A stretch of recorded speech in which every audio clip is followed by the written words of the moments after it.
अस्सलामुअलैकुम नाज़रीन। उम्मीद है आप सब लोग खैरियत से होंगे। मैं आपको वेलकम करता हूँ अपनी नई वीडियो में अपने चैनल अपने लोग के साथ। आज की वीडियो का टॉपिक बहुत अहम है। आज हम देखेंगे कि हमारे स्टूडेंट्स जो पाकिस्तान में पढ़ रहे हैं वो अपनी इनिशियल डिग्री कंप्लीट करने के बाद बाहर के कंट्रीज़ के अंदर मास्टर्स और पीएचडी के स्कॉलरशिप्स के लिए कैसे अप्लाई कर सकते हैं। हम सब लोग जानते हैं कि पाकिस्तान के स्टूडेंट्स बहुत ही बेहतरीन सलाहियतों के मालिक होते हैं और उन्होंने हमेशा बाहर जाके पाकिस्तान का नाम रोशन किया है।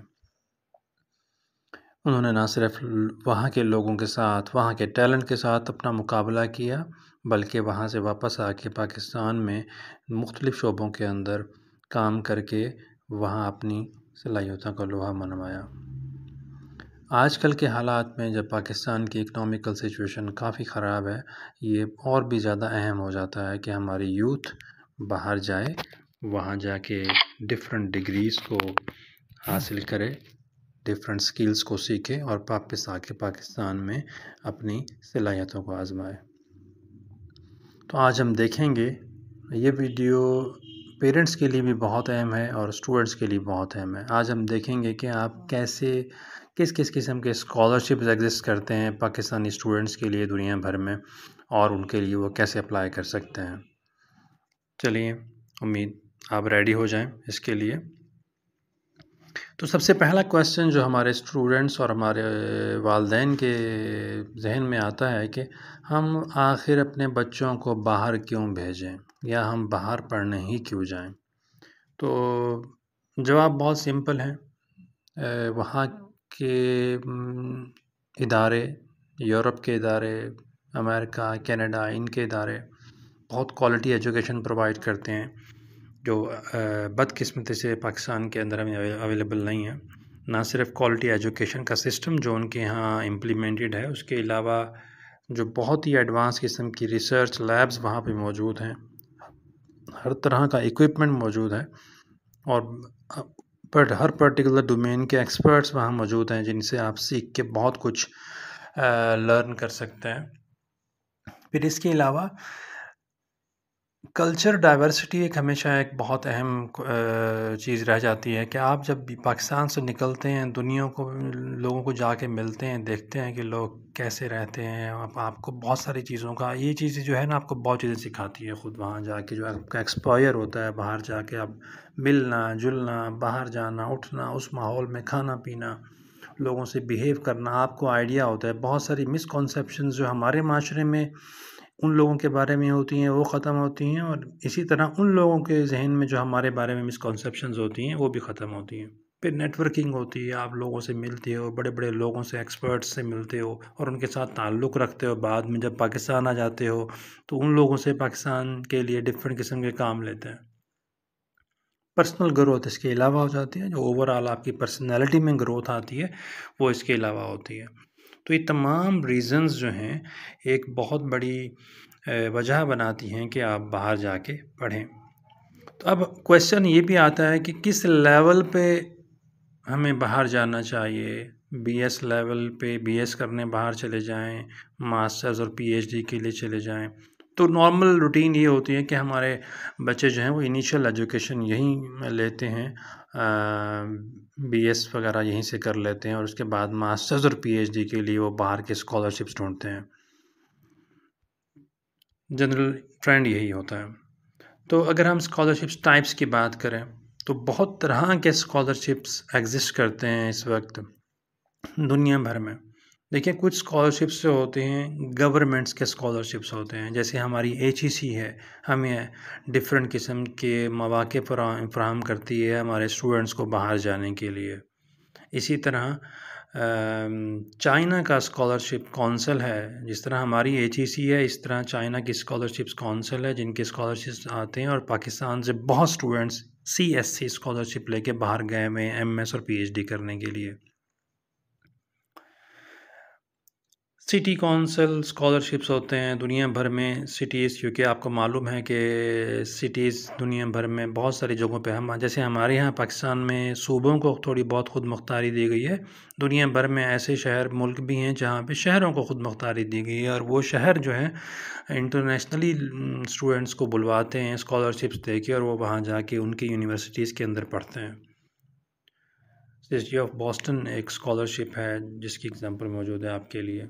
फिर रीजनल स्कॉलरशिप्स होते हैं, जैसे इरास्मस मुंदस का स्कॉलरशिप्स है, जहाँ जिसको यूज़ करते हुए बहुत सारे पाकिस्तानियों ने अपना फ्यूचर बनाया है। ये स्कॉलरशिप्स बहुत अहम हैं, एमएस और पीएचडी के लिए होते हैं। आप मास्टर्स का प्रोग्राम नॉर्मली इनके यहाँ कंबाइंड प्रोग्राम होता है, यानी आप एक सेमेस्टर एक कंट्री में करते हैं, दूसरा सेमेस्टर दूसरे कंट्री में करते हैं।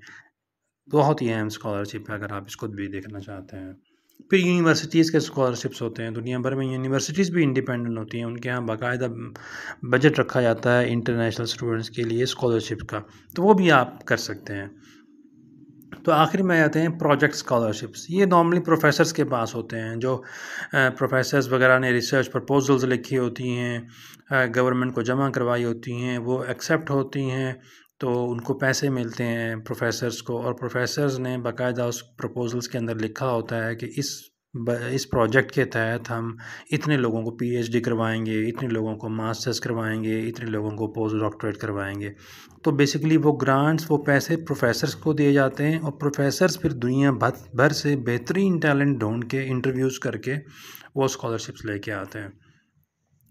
जनरली ये वाला जो स्कॉलरशिप होता है थोड़ा सा मुश्किल होता है एक आम ऑडियंस के लिए, क्योंकि इसमें आपके पास स्किल्स होना बहुत ज़रूरी हैं, उस तरह की स्किल्स जो उस प्रोजेक्ट के लिए, उस प्रोजेक्ट की कंप्लीशन के लिए बहुत ज़रूरी होती हैं। लेकिन नॉर्मली इस तरह के स्कॉलरशिप्स की जो अमाउंट होती है वो आम बाकी स्कॉलरशिप से ज़्यादा होती है, और ये वाले स्कॉलरशिप्स जो हैं ये नॉर्मली क्विकली प्रोसेस होते हैं, जल्दी जल्दी आपको वीज़ा वगैरह मिल जाता है, जल्दी जल्दी एक्सेप्टेंस लेटर मिल जाता है। यानी आप क्या होते हैं, आप सीवीज़ वगैरह भेजते हैं और बाकी चीज़ें जो जो भी उनको रिक्वायर्ड होती हैं वो भेजते हैं, और उसके बाद अगर आपको प्रोफेसर एक्सेप्टेंस दे देता है तो उसके बाद आपका वीज़ा का प्रोसेस स्टार्ट हो जाता है। जबकि ऊपर वाले स्कॉलरशिप्स जो हैं, जो रीजनल हैं या गवर्नमेंट्स के हैं, वो साल में अगर एक मरतबा आते हैं तो ज़ाहिर है उनके यहाँ एक अलग टाइम फ्रेम होता है, एक टाइम होता है जो वो टाइम रिक्वायर्ड होता है, उसको मुकम्मल करते हुए उसके बाद फिर वो प्रोसेस स्टार्ट होता है।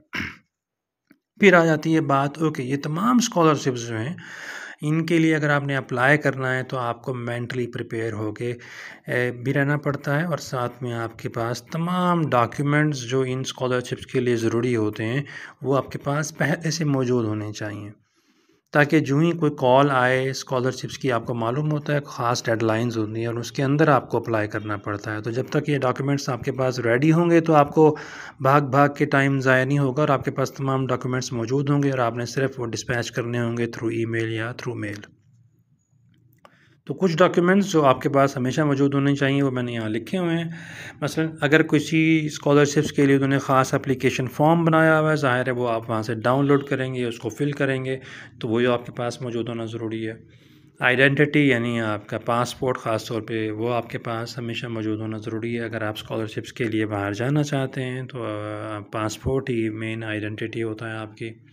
उसके बाद आपके ट्रांसक्रिप्ट्स और आपकी डिग्रीज़, कोशिश करें कि अपनी जब एजुकेशन आप पाकिस्तान से कंप्लीट कर लें तो फ़ौरन अपनी डिग्रीज़ के लिए अप्लाई कर दिया करें, और वो आपके पास HEC से अटेस्टेड होना मौजूद ज़रूरी है।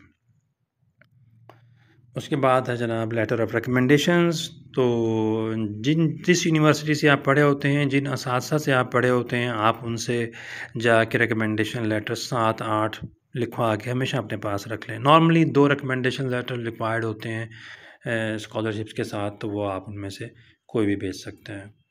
फिर पर्सनल स्टेटमेंट अक्सर मांगी जाती है कि आपका मकसद क्या है, आप किस मकसद के लिए इस इदारे को ज्वाइन करना चाहते हैं, यहाँ पढ़ने के लिए, या इस कंट्री में क्यों आना चाहते हैं।